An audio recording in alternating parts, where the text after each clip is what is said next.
ముందుగా ఈ అవకాశం ఇచ్చినందుకు ప్రిన్సిపల్ మేడం గారికి నమస్కారాలు. నా తోటి ఉపాధ్యాయులకు నమస్కారాలు. మీ అందరికీ గణతంత్ర దినోత్సవ శుభాకాంక్షలు. మనకు 1947లో స్వాతంత్రం వచ్చినప్పటికీ మనము బ్రిటిష్ వారి చట్టాలనే పాటించేవాళ్ళం.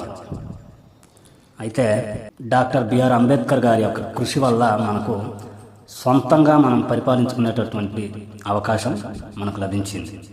ఆయన రాజ్యాంగాన్ని నిర్మించబట్టే అలాంటి అవకాశం మనకు వచ్చింది.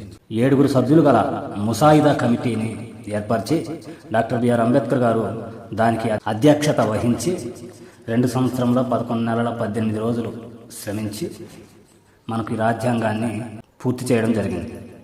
1949 నవంబర్ 26న ఆమోదించబడినటువంటి రాజ్యాంగం 1950 జనవరి 26న అమల్లోకి వచ్చింది. కాబట్టి ఇప్పుడు మనం జరుపుకుంటున్నటువంటి ఈ యొక్క గణతంత్ర దినోత్సవ వేడుక 77వ వేడుక. మన కొరకు స్వాతంత్రాన్ని సంపాదించి పెట్టినటువంటి సమరయోధులకు మరియు మన కొరకు రాజ్యాంగాన్ని నిర్మించినటువంటి అంబేద్కర్ గారికి, ఇలాంటి వారికి మనం ఎప్పుడు శిరోపాద వందనములు చేస్తూ దేశ గౌరవాన్ని, దేశ అభ్యుదయాన్ని ముందుకు నడిపిస్తూ ముందడుగు వేయాలి. అందుకు మీ కృషి చాలా అవసరం.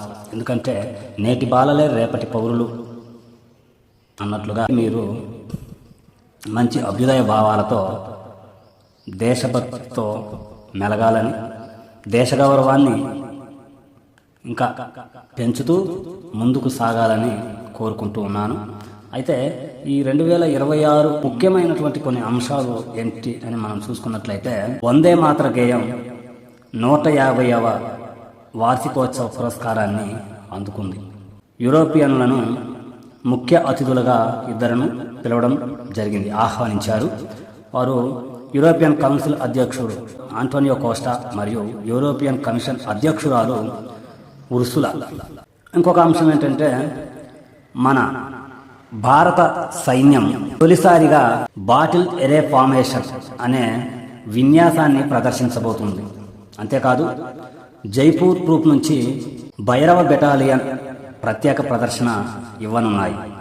ఇవన్నీ న్యూఢిల్లీలో కర్తవ్య పథ్ వద్ద జరగనున్నాయి. ఇది 2026 యొక్క ముఖ్యమైనటువంటి అంశం. మన స్కూల్ తరపున బాగా మన హృదయాల్లో గుర్తుంచుకోవాల్సినటువంటి ఒక విషయం ఉంది. తొలిసారిగా 10th క్లాస్ మార్క్స్ మెమోస్లో మన స్కూల్ నేము ముద్రించబడబోతూ ఉంది. Walter memorial high school. ఎవరైతే ఈ సంవత్సరం పాస్ అవుతారో వారికి మన స్కూల్ పేరు మీద ఈ సంవత్సరం మెమో ఇవ్వబోతూ ఉన్నారు. విద్యాలయం అంటే చదువు, సంస్కారం కూడా నేర్పేటటువంటి దేవాలయం అని మీరు రుజువు చేయాలి. అలా చేయాలి అంటే మీరు శ్రద్ధతో మంచిగా చదవాలి, డిసిప్లైన్గా ఉండాలి అని కోరుకుంటూ ముగిస్తున్నాను. జై హింద్.